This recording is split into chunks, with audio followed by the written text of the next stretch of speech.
Hey guys, happy Friday once again. We have a couple things to talk about for this week's announcement.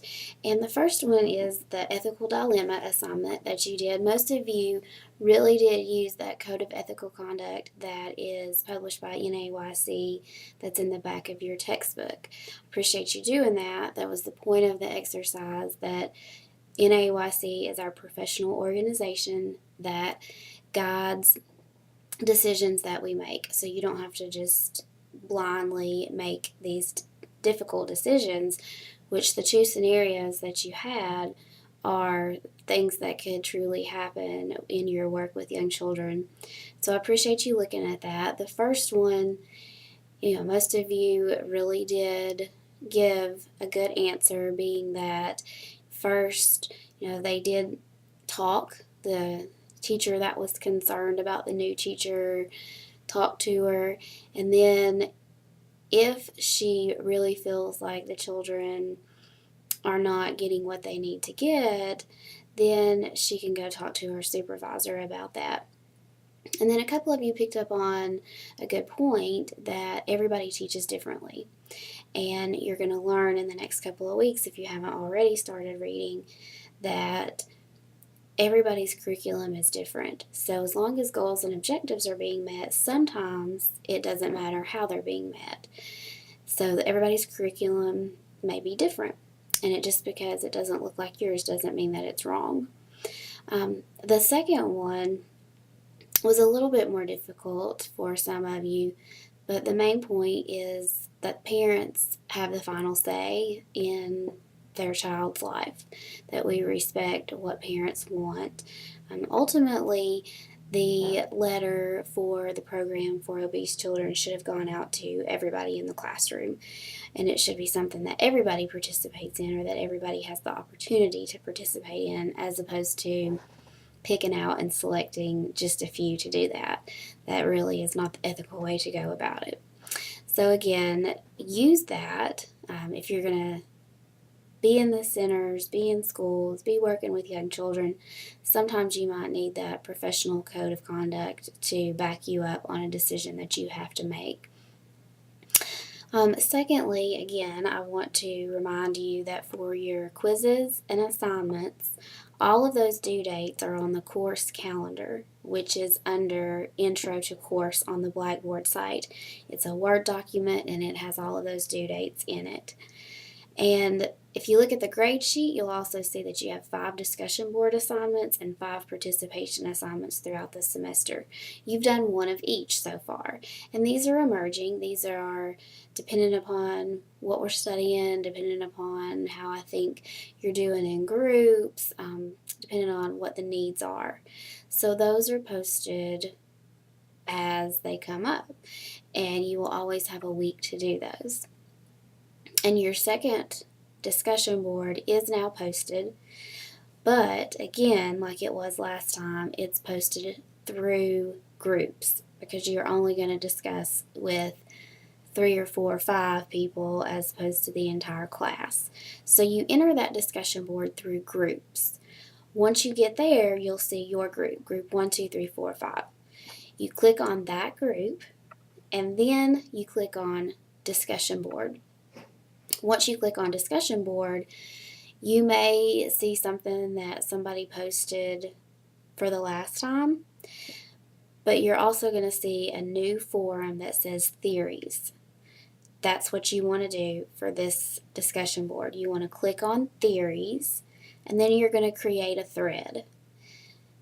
Please don't create a new forum. If you create a new forum and you don't put your name in it, I have no idea who is posting it.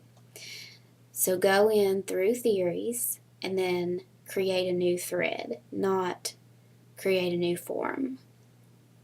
Okay, so this is on chapter 5, which is all about theories.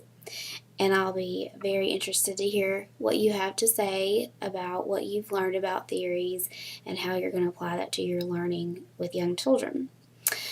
So before we wrap up chapter 4, it was all about historical figures. Pestalozzi, Rousseau, John Locke, John Dewey, Froebel. You learned a lot about historical figures in early childhood education. So I really want you to take a minute to think about, what it was that you learned. So if you think about these building blocks, we have what? What did you learn from Pestalozzi, from Dewey? What did you learn about what those men thought? So what? Why do we study that? What's the big deal? So what? Why is that a chapter in your textbook? Why do we take time to learn about historical figures in early childhood education? Think about that. And then, now what? What are you going to do with that information?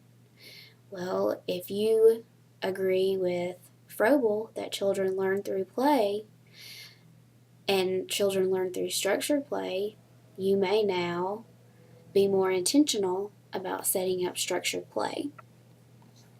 If you believe that children are blank tablets, like John Locke believed, and that the environment plays a big role in what children learn, then you're probably now really going to think about that environment more.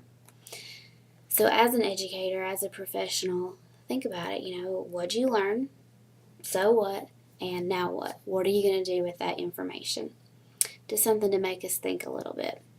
Some of you, to wrap us up, have started working ahead a little bit.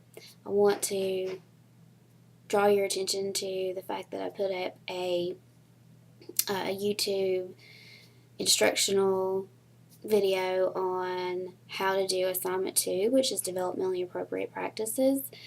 Some of you were turning that in and not really, it wasn't going to get you very many points.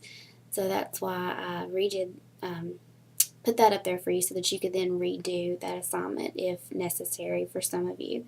And then also, some of you have started the transitions assignment. And for that assignment, you're reading an article and talking about transitions. So we're going to talk more about transitions as we go along. But if you're going to go ahead and do that assignment, which I don't recommend unless you just know you're going to be really busy later in the semester,